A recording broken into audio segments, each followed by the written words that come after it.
presenta el siguiente espacio de Canarias, nuestra manera de tomar té.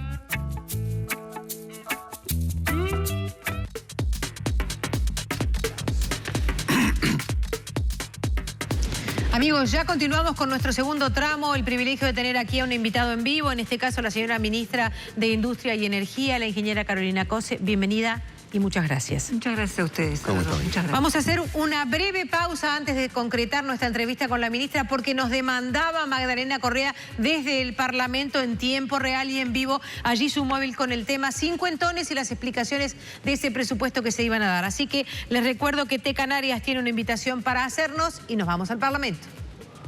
Entra en la fanpage de Té Canarias y no te pierdas los mejores momentos de charlas de Té Canarias. Este mes nos presenta Desafíos Actuales, Vísteme Despacio, que estoy apurado, a cargo de la licenciada Silvana Sotolano. Una charla imperdible que aborda un problema que vivimos día a día, cuando la inmediatez y multitarea afecta nuestra salud emocional, genera estrés y una hiperexigencia hacia nosotros mismos y los demás. No te la pierdas. Canarias, nuestra manera de tomar té. Magdalena, ahora nuevamente vamos contigo.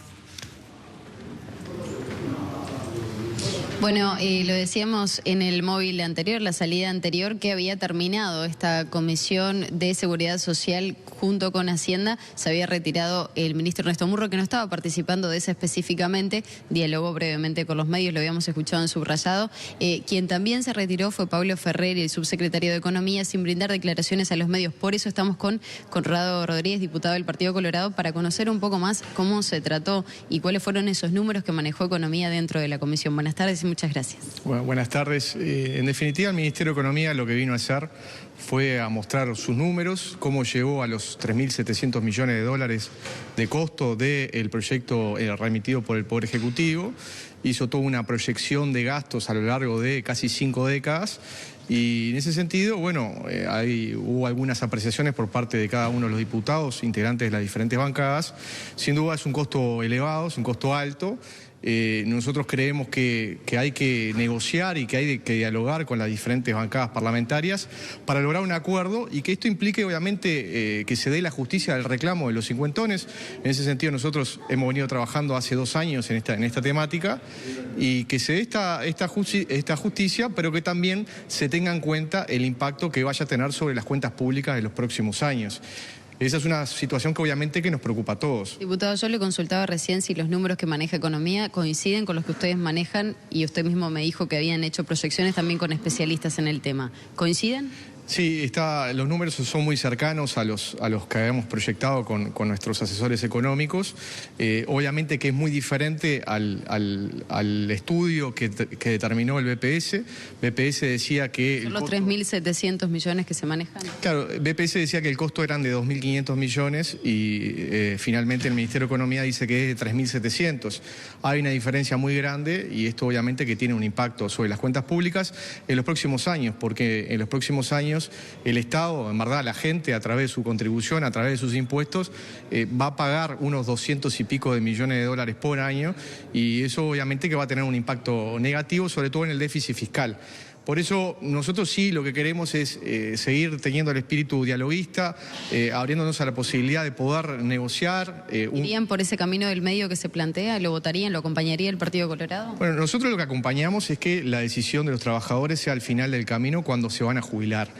Creemos que es totalmente inconveniente la decisión anticipada como está establecido en el proyecto de ley del Poder Ejecutivo. Yo le pregunté específicamente al subsecretario Ferreri si esto la opción es al final del camino, cuando la persona se va a jubilar, si tiene un abaratamiento en los costos. Él me dijo que sí, pero que no era sustancial. Entonces, esto nos dio la pauta de poder hacer algún otro tipo de propuesta, como puede ser un proyecto escalonado en el tiempo, que permita ir mejorando la ecuación de la persona y en definitiva, llega un momento que sí, obviamente que pueda cobrar el 100%. Conrado Rodríguez, muchas gracias por estos minutos. No, por favor, a las órdenes. Seguimos con ustedes. Muy bien, muchas gracias, Magdalena. Ahí estaba la opinión del diputado colorado Conrado Rodríguez. Claro, lo que dice la oposición es que a medida que el Frente va modificando el proyecto presentado por el Poder Ejecutivo, se va pareciendo más a las alternativas que habían planteado tanto colorados como nacionalistas. Pero bueno, esperemos conocer la La versión final, que hoy decía, ya me olvidé a quién entrevistamos, pero no sé si era, o ayer el diputado Asti. Ayer el diputado Asti. Que lo que buscan no es modificarlo el proyecto, sino hacerle agregado. Obviamente esto terminaría siendo algo diferente al original. Vamos a darle la bienvenida ahora sí formalmente, agradecerle este tiempo de espera que bueno, generosamente nos ha dado la señora ministra, porque teníamos esta colita de móvil a la que queríamos hacer lugar, y le damos la bienvenida y quizás empecemos esta entrevista por el final, pero en este momento en redes esta información la cuelga el diario El País y dice: COSE canceló su comparecencia ante el Parlamento para explicar el acuerdo con Shell. Se esperaba que la ministra de Industria acudiera hoy a la comisión que investiga la regasificadora. ¿Es así? No, primero que no era hoy, era mañana en la mañana, y con una agenda bastante complicada, y la verdad debo decir que tengo una reunión con mi jefe a la misma hora, y bueno, tiene prioridad. Su jefe, que es el presidente de la República. Sí, es el presidente de la República. Entonces, lamentablemente tuve que suspender la ida a la comisión, pero no faltará oportunidad. El tuit de Pablo Abdala dice: la ministra COSE canceló su comparecencia. La citamos con Nifuri. Interpretaré que no tiene disposición a venir hasta que demuestre lo contrario. Bueno, el diputado es dueño, por supuesto, de expresar sus opiniones. Esa es la maravilla de la libertad y de la democracia. Yo siempre he demostrado vocación de colaborar y de trabajar, y lo voy a seguir haciendo. ¿Habrá una nueva oportunidad? Sí, por supuesto. Sí, sí. Mañana le toca al jefe. Sí, mañana le toca a nuestro jefe, sí. En realidad le invitamos por otro tema, entonces esto surgió hoy. Sí, surgió ahora y no lo queríamos dejar, dejar crecer tampoco. Es lo que hacen las redes con los medios, ¿verdad? Tampoco que suene a un engaño, le trajimos por un tema y tenemos preguntándole por otro. Por favor. Porque lo que plantea el diputado Abdala, con quien también dialogábamos hoy en Carve, es que de este acuerdo no queda claro el precio al cual se le podría vender a Shell, no queda, Shell podría fijar la tarifa a la que vendería el gas eventualmente, y otras, y además dice, bueno, debió haberse hecho una licitación. No, eso está lleno de errores, déjeme aclararlo. Sí. Primero, acá no estamos hablando de la tarifa del gas, ese es un error grave, porque acá estamos hablando de un proyecto de regasificación.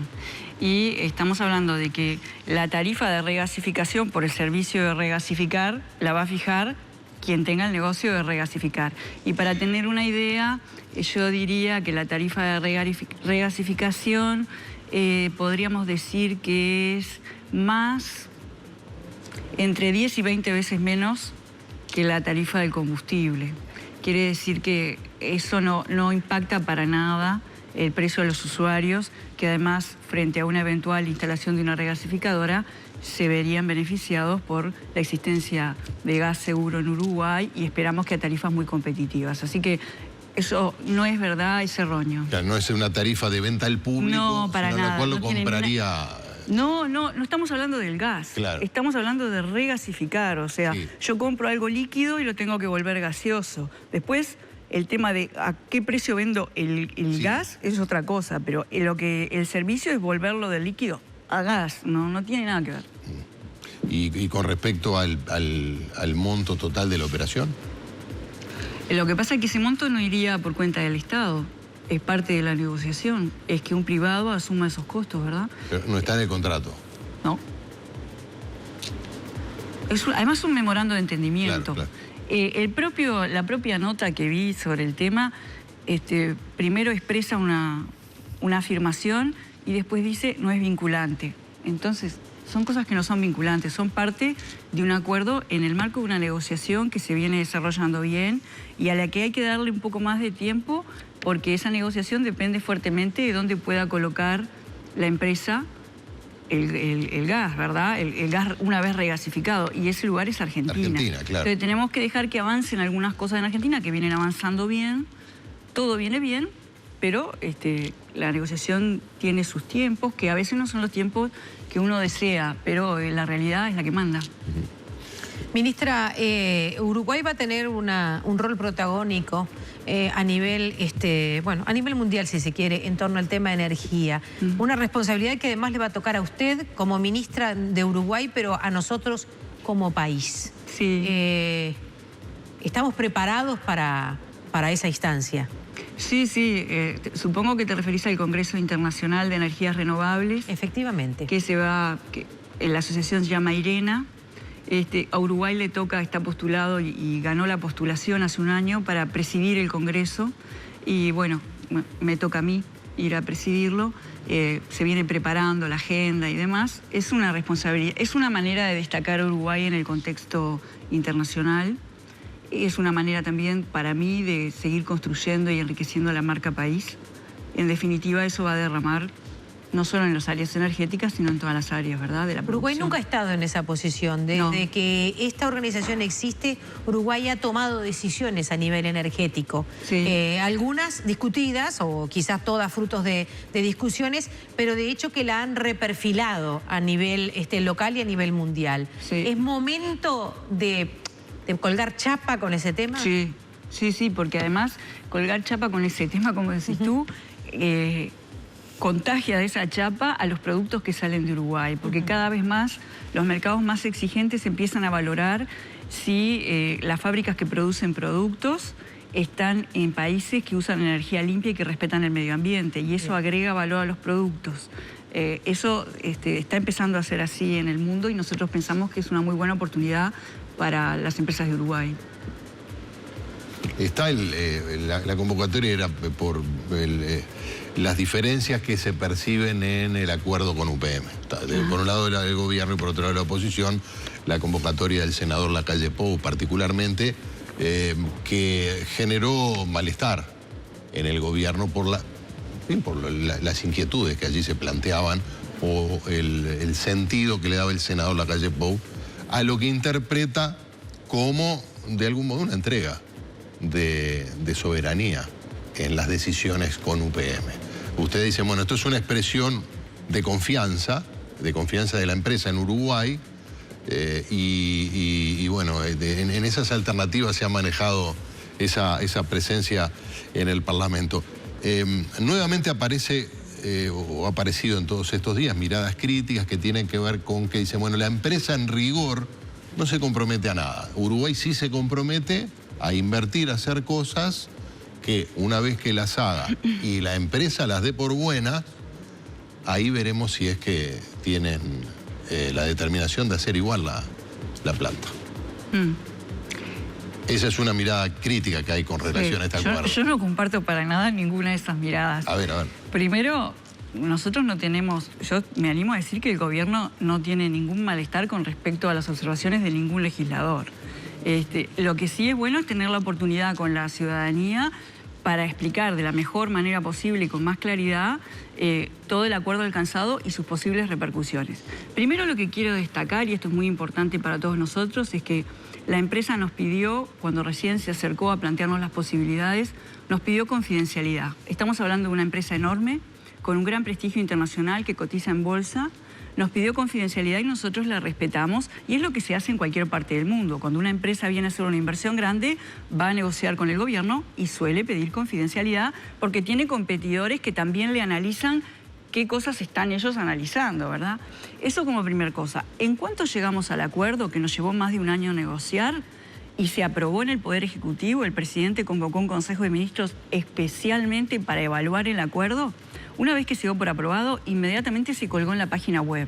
O sea que en cuanto el marco legal nos lo permitió, lo publicamos para todo el Uruguay. Eso habla de la transparencia y de nuestro compromiso con los intereses nacionales. Segundo, o tercero, ya no sé en qué orden voy. El Uruguay desde 2006 hasta 2016 cambió profundamente y cambió para bien. Cambiaron los índices de desempleo, cambió el índice de pobreza, todo para mejorar.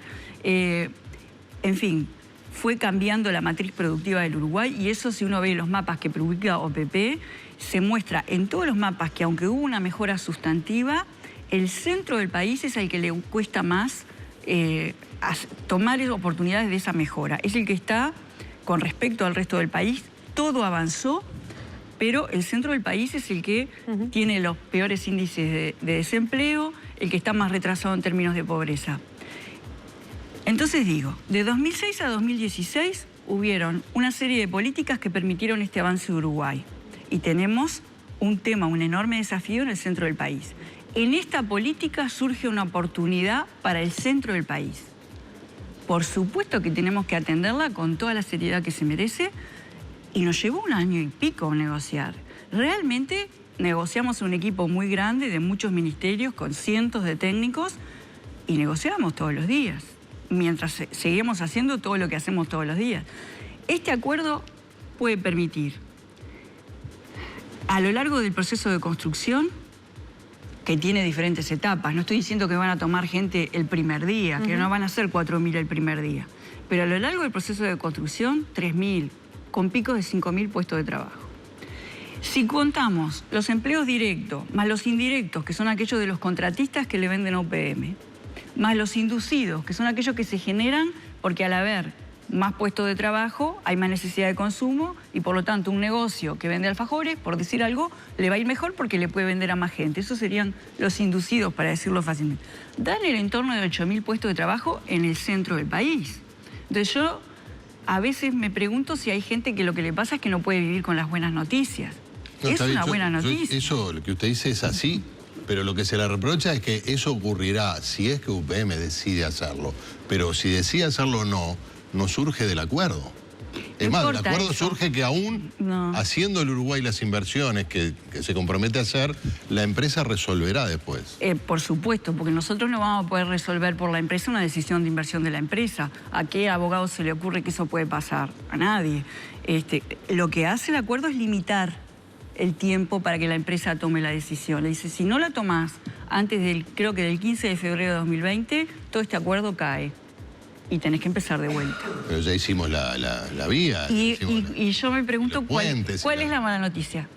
¿Cuál es la mala noticia? Ya hicimos la vía. El ferrocarril le va a hacer muy bien al país. ¿Quién puede cuestionar que el ferrocarril central es necesario en el Uruguay? Los puentes, mejorar los caminos. Yo voy a los consejos de ministros que se hacen en el interior, además recorro el interior y todo el mundo pide más infraestructura. Bueno, con el pretexto de facilitar los caminos para que esta inversión se haga, Uruguay está poniendo cosas sobre la mesa, que además Uruguay las precisa. O sea que yo lo veo, todo suma bien, realmente todo suma bien. Es breve la pausa, pero tenemos que hacerla ahora. Gracias, ministra.